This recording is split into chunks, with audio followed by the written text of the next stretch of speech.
Hello friends, very good evening all of you. देखिए, पिछले साल का हाफ ईयरली एग्जामिनेशन 2021-22 मतलब कि पिछले साल का अर्धवार्षिक परीक्षा का अंग्रेजी विषय का पेपर हल करने जा रहे हैं। मैं हूं Om Prakash Patel, CM rise government higher secondary school Adhartal Jabalpur Madhya Pradesh से। तो चलिए देखते हैं, इसको सॉल्व करते हैं। जैसा कि आप देख पा रहे हैं कि half yearly examination 21-22 class 10 subject English, पिछले साल एक्चुअली में जो मार्किंग थी वो 80% की थी, लेकिन इस साल 75 की है। तो इस पे गौर करेंगे। 3 घंटे का है और सब कुछ बढ़िया है और इंग्लिश है। देखिए, जैसा कि 4 इसमें सेक्शन है, तो पहले सेक्शन में आपका रीडिंग सेक्शन है जिसमें लिखा हुआ है instruction all question are compulsory, marks of each question are given against them. ठीक है, प्रत्येक प्रश्न के सामने कितने मार्क्स का वो है प्रश्न है वो सामने दिया गया है, तो ध्यान देंगे इस बात का। देखिए, ये पहला पैराग्राफ दिया गया है, थोड़ा सा समय ज़्यादा ना लगे इसलिए मैं बहुत ही केयरफुली कहूँगा और बहुत ही ध्यान से आप सुनेंगे, ठीक है, ताकि समझ पाएँ। आप बार बार सुन सकते हैं। तो read the passage carefully and answer the question following given below. मतलब कि नीचे जो पैसे दिया गया है इसको पढ़ना है और इसके जो प्रश्न है फिर उनको देना है। इस तरह की 2 पैसेज हैं 5-5 अंक की। तो पहली पैसेज है, देखते हैं। देयर आर, देखिए वैसे सॉल्व करने का तरीका ये होगा था कि पहले आप क्वेश्चन पढ़िए फिर इसके बाद जो है पैसेज सॉल्व कीजिए, लेकिन मैं आपको समझा के सॉल्व करवा रहा हूँ। There are 3 main group of oil animals. देखिए, 3 मुख्य, ग्रुप का मतलब होता है समूह, मैन का मतलब होता है मुख्य। मुख्यतः 3 प्रकार के ऐसे समूह होते हैं। कैसे समूह? ऑयल एनिमल्स, ऐसे एनिमल्स जो ऑयल जिनसे निकलता है, प्रोड्यूस होता है। वेजिटेबल्स, जिनसे वेजिटेबल मतलब सब्जियां, एंड मिनरल्स मतलब धातुएं। ऐसी 3 प्रकार की मुख्य समूह हैं, जैसे कि वेजिटेबल समूह, धातु समूह और ऐसे एनिमल जिनसे ऑयल निकलता है। ध्यान दीजिएगा, अब उसको पैसेज को पढ़ने के बाद हमें समझ में आएगा। तो ग्रेट क्वांटिटीज ऑफ एनिमल, मतलब सबसे ज़्यादा जो क्वांटिटी, सबसे ज़्यादा मात्रा में जो एनिमल ऑयल होता है वो कम फ्रॉम व्हेल्स। कहाँ से आता है? व्हेल्स। व्हेल्स का मतलब आपने सुना होगा कि समुद्र में एक बहुत बड़ी मछली होती है जिसकी लंबाई बहुत बड़ी होती है, इसमें लिखा भी है उसके बारे में। Those enormous creature of the sea मतलब समुद्र, और क्रिएचर मतलब जीव, या तो समुद्री जीव। 2 इनॉर्मस, उनका जो विशालकाय, जो विशालकाय जीव होते हैं समुद्र के, विच आर द लार्जेस्ट, जो सबसे संसार में बड़े होते हैं, of the animals remaining in the world, संसार में सबसे जीवों में सबसे बड़े होते हैं, मतलब लार्जेस्ट होते हैं। To protect the whales from the cold of the Arctic seas, जो चीज़ उनको प्रोटेक्ट करती है, किनको? आर्कटिक सी, मतलब कि आर्कटिक, आप उत्तरी ध्रुव दक्षिणी ध्रुव जानते हैं, यहाँ पे बहुत ठंड पड़ती है, तो उसके आसपास आर्कटिक महासागर जो होता है, तो जो ठंड होती है उससे कौन बचाता है? नेचर हैज़ प्रोवाइडेड देम, प्रकृति ने उनको प्रोवाइड किया है विथ अ थिक, एक मोटी कवरिंग ऑफ फैट, मोटी फैट से, मतलब कि मांस ने उनको कवर किया, मोटी उनकी चमड़ी है ताकि उनको ठंड न लगे। कॉल्ड, उसको क्या कहा जाता है? ब्लबर कहा जाता है, ठीक है। When the whale is killed, जब व्हेल को मारा जाता है, द ब्लबर, जो उनकी चमड़ी होती है, ब्लबर होती है, व्हेल की चमड़ी होती है, खाल होती है जिसको बोला सकते हैं, तो स्ट्रिप्ड ऑफ, जब उसको खाल को निकाला जाता है उनके शरीर से और उनको पकाया जाता है, बॉयल डाउन मतलब पकाना, तो it produce a great quantities of oil. तो ये क्या करती है? बहुत बड़ी मात्रा में इससे तेल निकलता है, which can be made into food for human consumption, जिसका प्रयोग भोजन को बनाने के लिए किया जा सकता है, जो ह्यूमन कंजप्शन, जो मनुष्य खाता है, ह्यूमन कंजप्शन के रूप प्रयोग में आता है।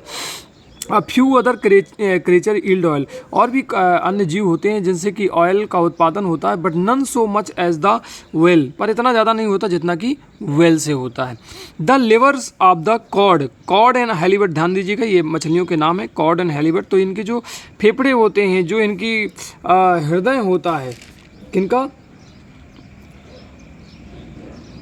कलेजे भी हिंदी में आप बोल सकते हो। तो liver of the cod and halibut. 2 kinds of fish, 2 प्रकार की मछलियाँ, कौन कौन? Cod and halibut. इनसे भी क्या करता है? एक नर्सरिंग ऑयल, ऐसा ऑयल जो आगे पालन पोषण के काम में आता है, ऑयल जो बढ़ाता है। अभी कैसे पालन पोषण में आगे बढ़ते हैं हम। बहुत कॉड लिवर, कॉड लिवर, ठीक है ना, कॉड का लिवर ऑयल। जो कॉड नामक मछली है तो उसके कलेजे का तेल, एंड हेलीबेट ऑयल, और हेलीबेट नामक मछली का oil are given to sick children, किनको दिया जाता है, बीमार बच्चों को दिया जाता है, एंड अदर इनवैलिड्स, इनवैलिड्स का मतलब अपंग जो बच्चे होते हैं, हु नीड सर्टेन विटामिन, जिनको एक निश्चित विटामिन की आवश्यकता होती है। किनको दिया जाता है, कॉड लिवर एंड हेलीबेट ऑयल। देखिए ध्यान दीजिएगा, कॉड लिवर एंड हेलीबेट ऑयल का तेल जो दिया जाता है वो बीमार बच्चों को, इन ऐसे बच्चे जो अपंग हैं, हु नीड सर्टेन विटामिन, जिनको एक निश्चित विटामिन की आवश्यकता है, इनको दिया जाता है। ठीक है। वेजिटेबल ऑयल, जो सब्जियों से जो ऑयल हमें प्राप्त होता है, जैसे कि सरसों वगैरह से आपको प्राप्त होता है, has been known from very old times, पुराने समय से प्रयोग किया जाना जाता है। नो हाउस होल्ड, कोई भी परिवार can get on without it, इसके बगैर काम नहीं चलता है। For it is use to in cooking, आप जानते हो कि तेल के बगैर हमारा काम नहीं चल सकता हमारे परिवारों को, क्योंकि तेल से हम सब्जी पकाते हैं, बहुत सारी पूड़ी बनाते हैं और बहुत सारी चीज़ों में प्रयोग करते हैं। Perfumes may be made from the oils, perfume किससे बनाया जाता है, वो oils from the certain flowers, कुछ निश्चित फूलों से परफ्यूम बनाया जाता है। परफ्यूम मतलब कि जो सेंट होता है, जो आप विभिन्न प्रकार के जो है इत्र वगैरह यूज करते हैं।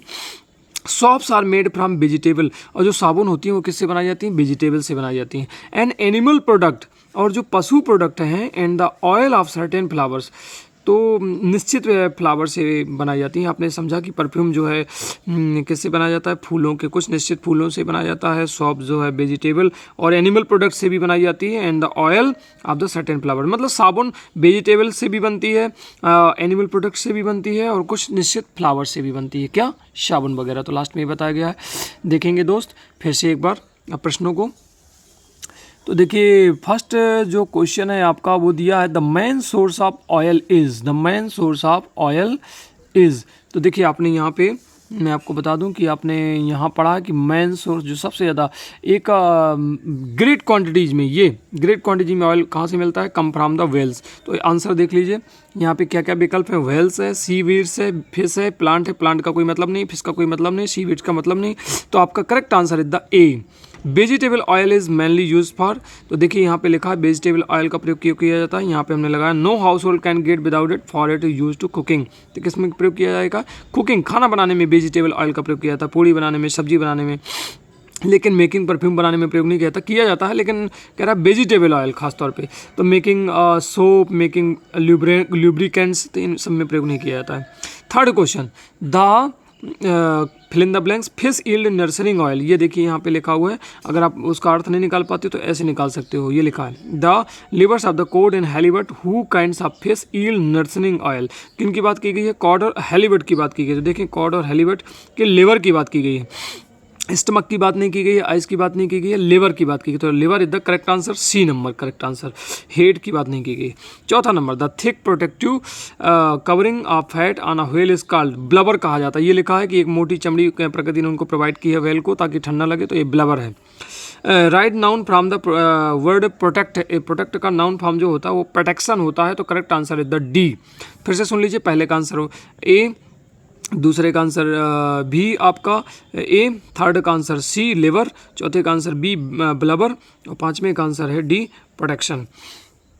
चलिए फ्रेंड्स दूसरे पैसेज को सॉल्व करते हैं, देखते हैं। वही फिर आपके सामने लिखा है, read the passage carefully and answer the questions given below, मतलब कि नीचे दी गई पैसेज को ध्यानपूर्वक पढ़िए और आंसर दीजिए प्रश्नों की।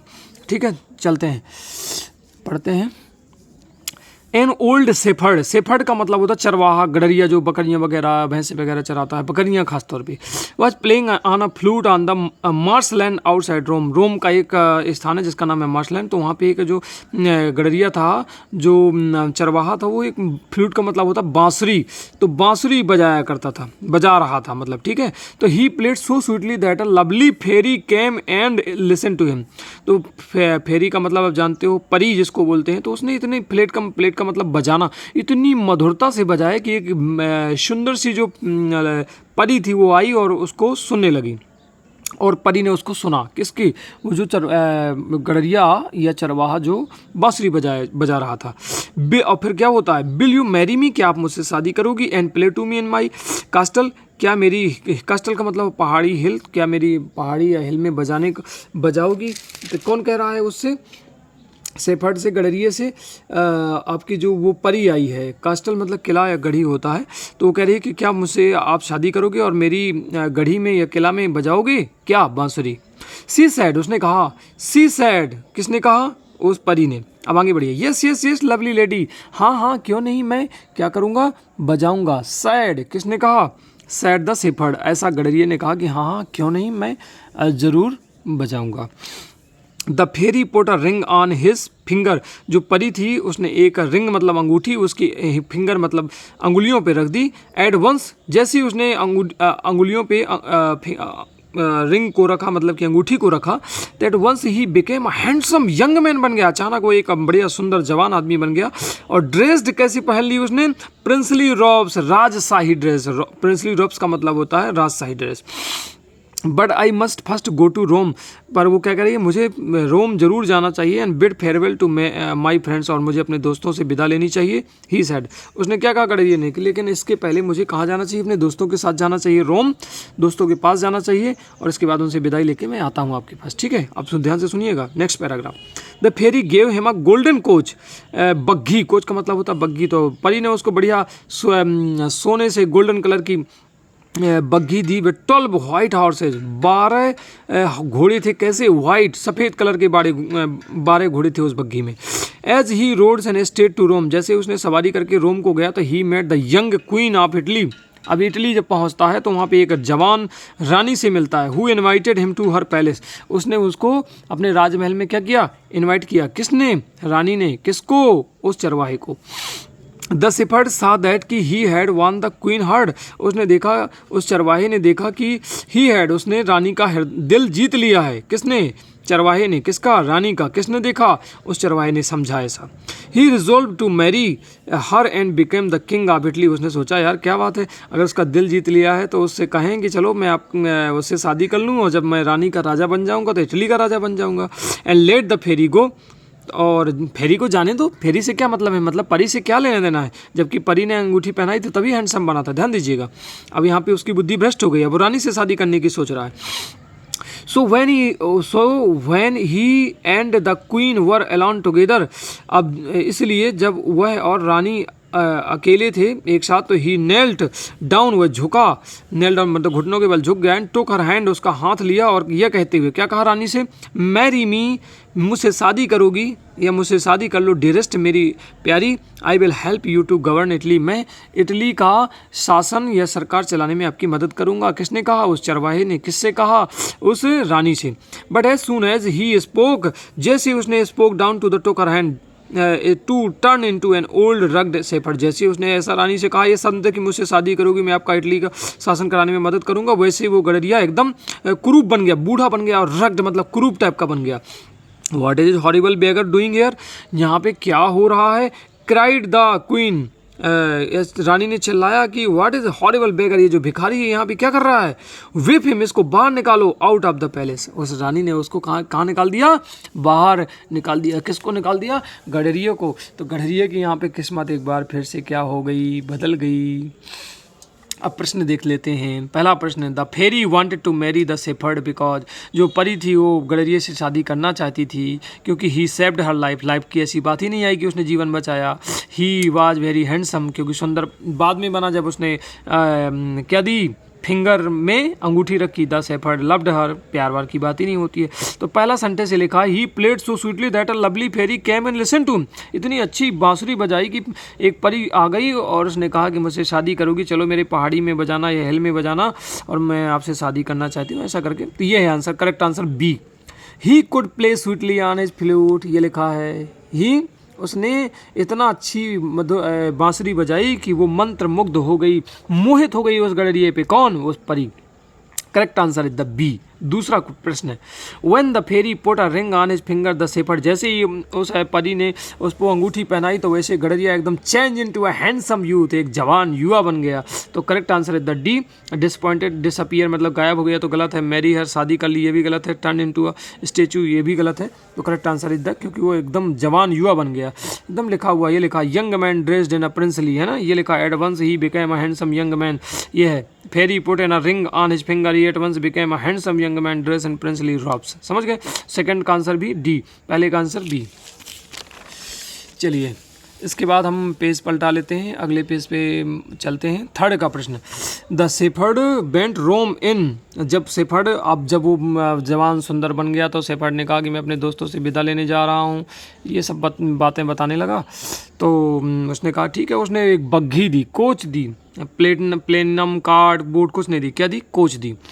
When the shepherd reached Rome, जैसे ही वो रोम में पहुँचता है तो उसने क्या, met the king of Italy, king of Italy से मिला, किंग ऑफ इटली से नहीं मिला, मेट हिज फ्रेंड्स देयर, क्या अपने दोस्तों से मिला। Sought his parents permission to marry the, अपने परमिशन ली, अपने, ये बात ही नहीं आई कि परमिशन और पेरेंट्स की तो बात ही नहीं आई।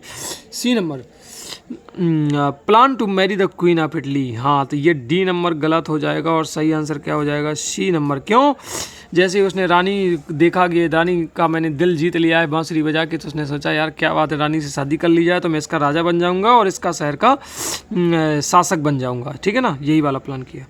तो करेक्ट आंसर है चौथे का सी, तीसरे का डी, पांचवें का देखिए, the queen ordered the shepherd to be whipped out of the palace because he, the queen ने ऑर्डर दिया उस गडरिये को बाहर निकाल दो, क्यों, क्योंकि टर्न ओल्ड एंड अगली, क्रूप बन गया। तो करेक्ट आंसर है द ए, ठीक है। इस प्रकार से हमने सेक्शन ए के 2 पैसेज 5-5 नंबर के सॉल्व किए हैं। अब चलते हैं सेक्शन बी में राइटिंग।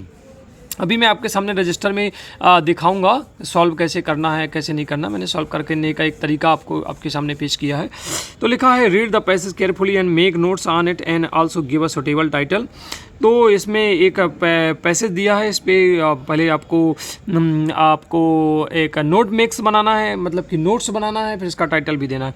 तो देखिए अगर इसको मोस्टली पढ़ें, मैंने पढ़ा है, तो there are about 90-80 flying mammals refer to a birds. तो फ्लाइंग मैमल्स की यहाँ पे बात की गई है और पूरे पैसेज में बात की गई है। तो आप समझ सकते हो कि ये जो फ्लाइंग मैमल्स है ये एक प्रकार से आपका उड़ता हुआ मैमल्स, मतलब फ्लाइंग मतलब उड़ता हुआ, मैमल्स मतलब स्तनधारी जो प्राणी है उसकी बात की गई है। तो बैट्स जो चमगादड़ होते हैं, ठीक है, समझिएगा। तो इसको 3 प्रकार से आप बना सकते हैं।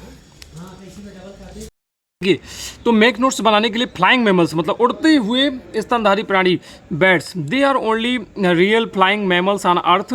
तो ये रियल फ्लाइंग मैमल्स हैं, जो यही एक स्तनधारी प्राणी है। जैसे कि भैंस भी स्तनधारी है, गाय भी स्तनधारी है, लेकिन जो चमगादड़ हैं वही एक हैं जो उड़ सकते हैं।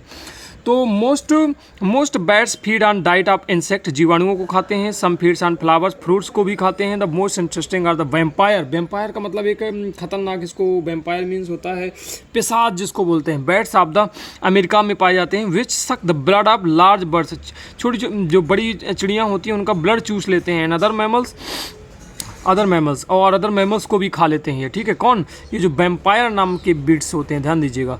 अनफॉर्चुनेटली, दुर्भाग्य से, these vampire bats are capable of transmitting rabies and are the this reason considered dangerous. इनको बहुत खतरनाक माना जाता है क्योंकि रेबीज नामक बीमारी ये फैलाते हैं। The other type of bats are of no danger to man and are even considered helper of nature by way of their diet which helps control the insect population and various areas of the world.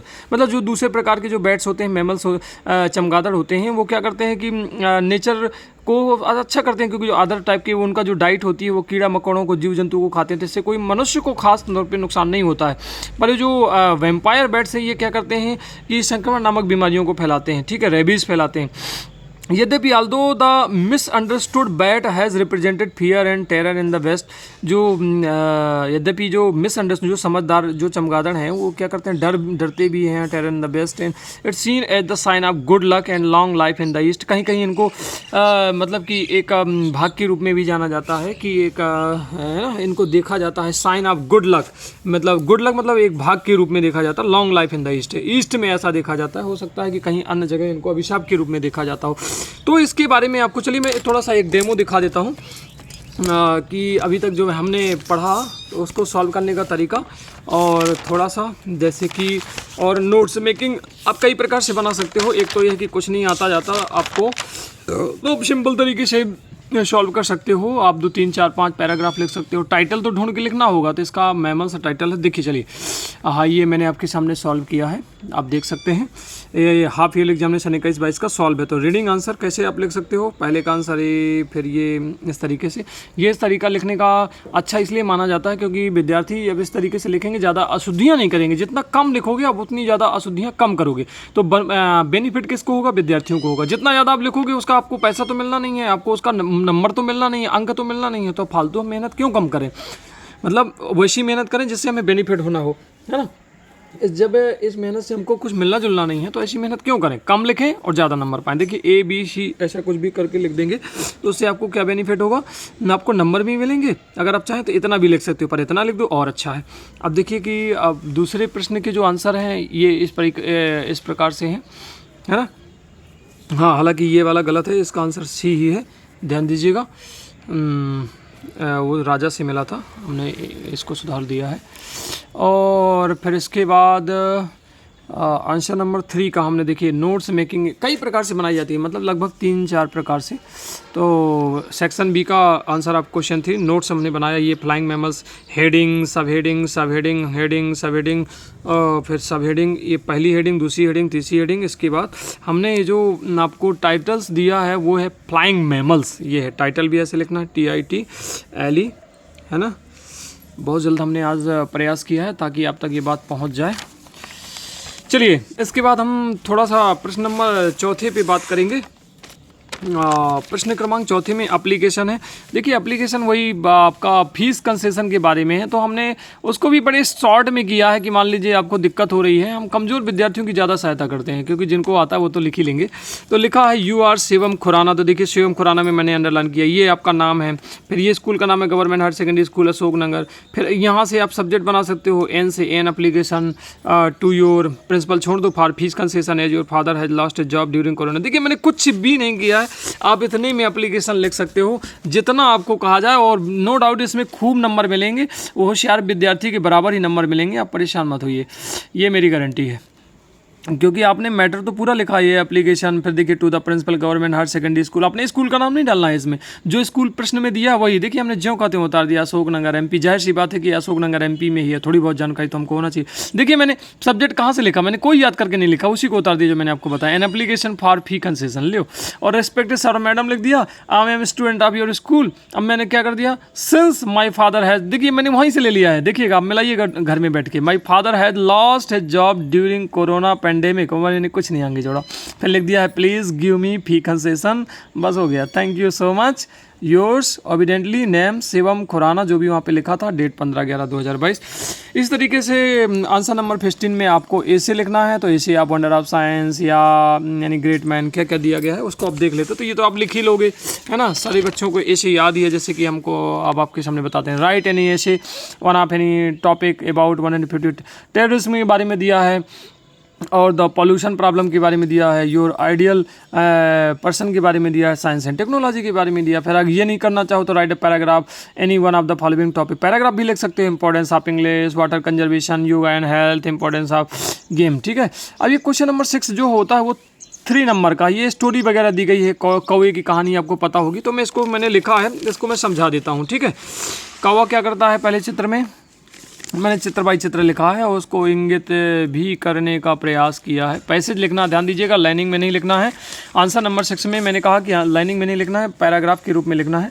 तो there was a crow, एक कौवा था, which was very thirsty, जो बहुत प्यासा था, ही search for water everywhere, हर जगह वो पानी की तलाश कर रहा था। एट लास्ट, अंत में, ही सा water pot near a well, एक उसको एक पानी का घड़ा मिल गया एक कुएं के किनारे, तो he looked inside the pot, उसने अंदर देखा पॉट के, तो there was very little water, बहुत कम पानी था इन द पॉट में।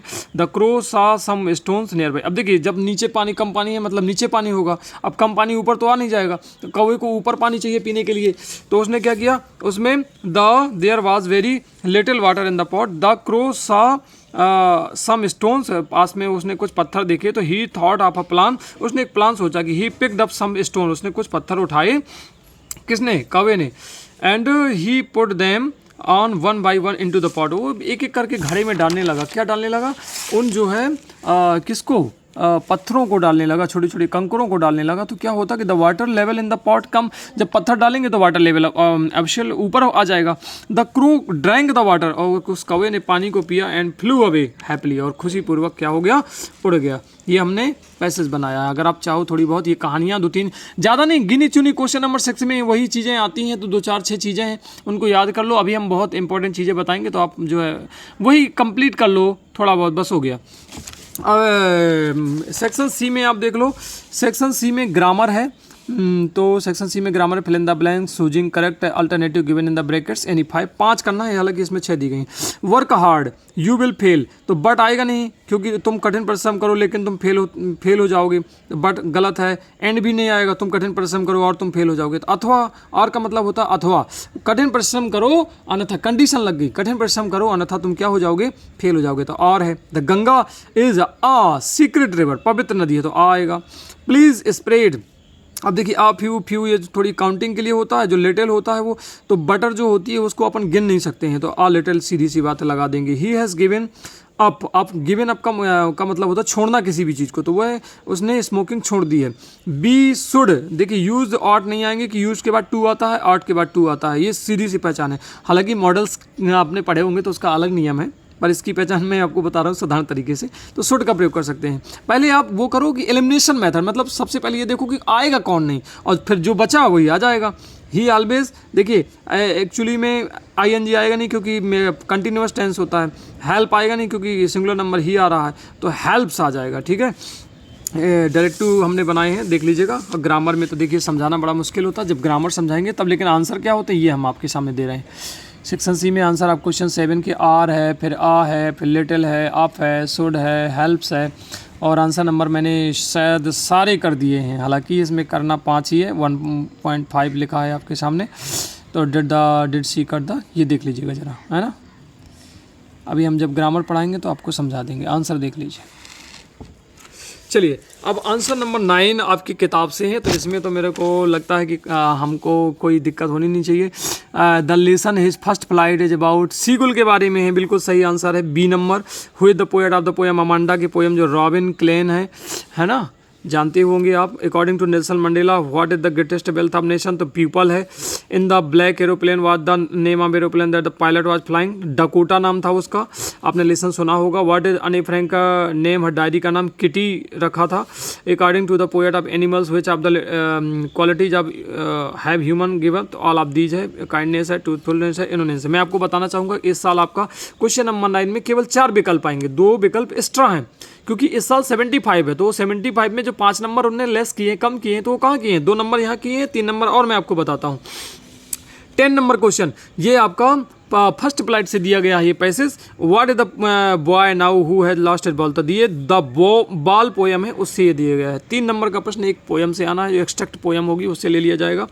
फिर दूसरा, which of the following words is similar to the word merrily, का मतलब होता है हैप्पी, तो हैप्पली आ जाएगा। Where did the ball go, तो बॉल कहाँ गई, तो लॉस्ट हो गई, तो द बॉय लॉस्ट होती। तो मैं इसका आंसर भी आपको दिखा देता हूँ, पहले 10 का बता देता हूँ। ए टुडे मंडे वांडा प्रनोस्ट की आवाज इन द, ये जो लिखा है in her seed but nobody even Peggy and Madeline, आपको याद आ गया होगा कि ये भी एक लेसन है, और ये भी आपका फर्स्ट फ्लाइट से ही दिया गया है, पोइट्री मतलब कि प्रोज से दिया गया है ना। Where did Wanda set in the classroom, in the last seat में बैठती थी Wanda. The adjective form of the word absence is absent होता है। द फ्रॉम विच लेसन है the text has been taken, ये मैं आपको विद्यार्थियों को बार बार बताता रहता हूँ कि कम से कम सारे जो आपके लेसन है उनके पोएट राइटर ये इतना तो कंप्लीट कर लो, छोटी सी बात है, थोड़ा बहुत याद कर लो कि भैया कौन से कितनी पोएम है, कितना ये 100 ड्रेसेस फर्स्ट से लिया गया है, जो पंक्तियाँ दी गई। 3 नंबर का यहाँ से आता है, 3 नंबर का पोएम से आता है। प्लीज़ आप पोएम और पोएट वगैरह थोड़ा सा रिवाइड कर लो, राइटर वगैरह लेसन वगैरह जितने भी होते हैं। चलिए मैं एक बार फॉर्मेट दिखा देता हूँ आपको। लेसन क्वेश्चन नंबर 9 का जो मैंने आंसर लिखा है उसको आप देख सकते हैं। देखिए ये है 3 प्रश्न, हमने 3 प्रश्नों के आंसर सीगुल और फिर उसका रॉबिन क्लेन, पीपल, है ना। मैंने बाकायदे मतलब विकल्प शायद लिखा है, आप ध्यान दीजिएगा, ऐसा नहीं कि केवल मैंने आंसर बस लिख दिए, विकल्प भी लिखा है। जैसे कि चौथे का सी डकोटा मैंने लिखा है, 5वें का सी किटी लिखा है, 6 का डी मैंने all of these all of 6 का डी ऑल ऑफ दीज लिखा है, ठीक है। अब आगे बढ़ते हैं क्वेश्चन आंसर नंबर 10A, ध्यान देंगे तो 10A में आप विद्यार्थियों देख रहे हो कि इसमें भी 3 वही पोयम से है। तो फर्स्ट का D the ball poem, second happily the ball has been lost, मैंने उसका आंसर लिख दिया। ठीक है, मैं आपको भेज दूंगा, यदि आपको हो तो मैसेज कर दीजिएगा, तो ये फॉर्मेट में आपको भेज दूंगा। अब चलिए आगे बढ़ते हैं। 11 नंबर क्वेश्चन में आपको 10B है, सॉरी, अभी इन the last seat absent the 100 डेसेस। इसके बाद क्वेश्चन नंबर 11 तो आपके प्रश्नोत्तर हैं, तो ये तो बताना कोई कठिन बात है नहीं है, क्योंकि आपने प्रश्नोत्तर लिखे होंगे। तो आप देख सकते हो आंसर ऑफ द क्वेश्चन 11, आप ये कर सकते हो। तो पुराने पेपरों में जितने भी प्रश्न आए हैं उनको तो आप कम से कम लर्न कर सकते हो। ये मैंने आंसर लिखे हैं, लेकिन आंसर मुझे श्योर है, मुझे विश्वास है कि आपको आंसर जरूर मिल जाएंगे। तो क्वेश्चन नंबर 11 बिल्कुल कुछ नहीं बदला हुआ है इस साल। 6 प्रश्न 2-2 नंबर के आना है, वो भी आपके फर्स्ट फ्लाइट से आएंगे। तो ये मैंने कुछ लिखा, जैसे कि मैंने फर्स्ट का आंसर लिखा है, फिर आपके सामने मैंने सेकंड का आंसर, लेंचो वाले का आंसर लिखा है ना, आप देख सकते हो। फिर मैंने इसमें से थर्ड का आंसर लिखा है, जो कि आपका लेसन कौन से, अने फ्रैंक नामक जो पार्ट है उससे लिया है, उसका आंसर मैंने लिखा है। इसके बाद आप देख रहे हो कि चौथे का आंसर, मतलब 6 प्रश्न करना है, लेकिन जो आप प्रश्न कर रहे हो उसी नंबर को डालो और 6 गिनती की गिन लो, यानी कि होशियारी बनो, अपने मन से 1 2 3 4 कर लो, तो ढूंढने वाला ढूंढ नहीं पाएगा। फिर मैंने 5 नंबर लिखा है, फिर 6 नंबर लिखा है, हालांकि 7 थे, तो जैसा मैंने लिखा बस 6 बस किए हैं। ये 6वें नंबर का आंसर मैंने लिखा है बस। ठीक है, young seagull was afraid to fly because it was its first flight. इसके बाद ये हुए पूरे 7वां प्रश्न लिखा। अब हमारे 6 प्रश्न, टोटली 6 प्रश्नों के आंसर हो गए 11 नंबर क्वेश्चन, जो कि 12 नंबर का है। अब आते हैं क्वेश्चन नंबर 12। क्वेश्चन नंबर 12 में विद्यार्थियों, क्वेश्चन नंबर 12 में भी आपको 2-2 के 4 करना। ये पोइट्री से है शायद, हाँ पोइट्री से है, एफ अमांडा और है ना, ये करके सामने पहले का आंसर लिखा है और फिर थर्ड का आंसर लिख दिया है। थर्ड में देखिए कितना अच्छा आंसर है, John Berryman is the poet of the poem the ball poem, ये लिखा हुआ है कि 12 नंबर में। ये हमने देखिए आपको दिखा देता है कि who is the poet of the poem the ball poem, ये देख लीजिए आप, है ना, ये प्रश्न आप देख लीजिए। 11 नंबर में 6 करना है, 12 नंबर में 2-2 नंबर के 4 हैं, तो 4 नंबर का पोयम से आता है। 13 नंबर जो क्वेश्चन है वो आपका जो एक सप्लीमेंट्री बुक है जिसका नाम है फुटप्रिंट्स, उससे आते हैं प्रश्न 2-2 नंबर के 4, ध्यान दीजिएगा। इसको आप, जैसे कि मैं ये स्क्रीन पे चल रहा है ना, तो आप क्लोज करके इसको देख सकते हो, इसलिए परेशान मत होइए। जैसे कि मैं अभी चला रहा हूँ वीडियो, मेरे को पॉज करके और थोड़ी उसके बगल में क्लिक कर दोगे तो रुक जाता है थोड़ी देर के लिए, तो ऐसे आप लिख सकते हो। इसके बाद क्वेश्चन नंबर 14 है, answer the following question about 75 words. अब ये जो 2-2 नंबर का दिया, 14 नंबर, 15 नंबर, 16 नंबर, ये केवल 3-3 नंबर का हो गया। एक प्रश्न करना, यही बदला हुआ है यहाँ पे, ये कटौती हो गई है।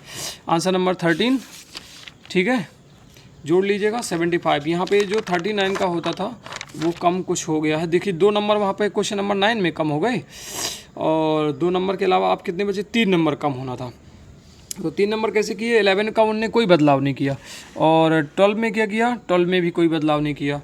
फिर इसके बाद उनने शायद 13 में भी कोई बदलाव नहीं किया। 2 प्रश्न इसके भी करने हैं, जैसा कि आप सामने देख रहे हो, 2 प्रश्नों के आंसर हमने लिखे हैं, है ना। अब जो लास्ट है 14, 15, 16, ये बदलाव हुआ है। 14 में 2 नंबर का और 2-2 नंबर के दिए थे, लेकिन उन्होंने 14 नंबर को 3 नंबर का बना दिया है।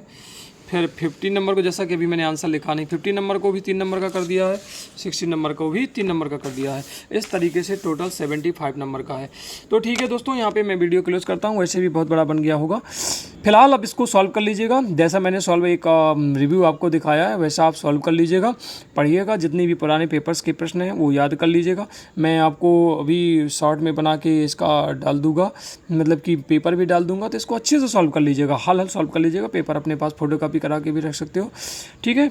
जैसा भी आपको लगे प्रतिक्रिया ज़रूर दीजिएगा, लाइक कीजिएगा, कमेंट कीजिएगा, मुझे बताइएगा, और आपकी आगे मैं कैसे मदद कर सकता हूँ। मेरा टारगेट है कि ज़्यादा से ज़्यादा विद्यार्थी मेरे थ्रू इंग्लिश में फेल होने का डर न रहे, और अच्छे नंबरों से और ढेर सारे विद्यार्थी पास हों। फिर से एक बार मेरी ढेर सारी शुभकामनाएँ, क्योंकि पहले 1 दिसंबर 2022 को आपका अर्धवार्षिक एग्ज़ाम होने जा रहा है और इंग्लिश पहला पेपर है। तो ढेर सारी शुभकामनाएँ, बहुत बहुत धन्यवाद।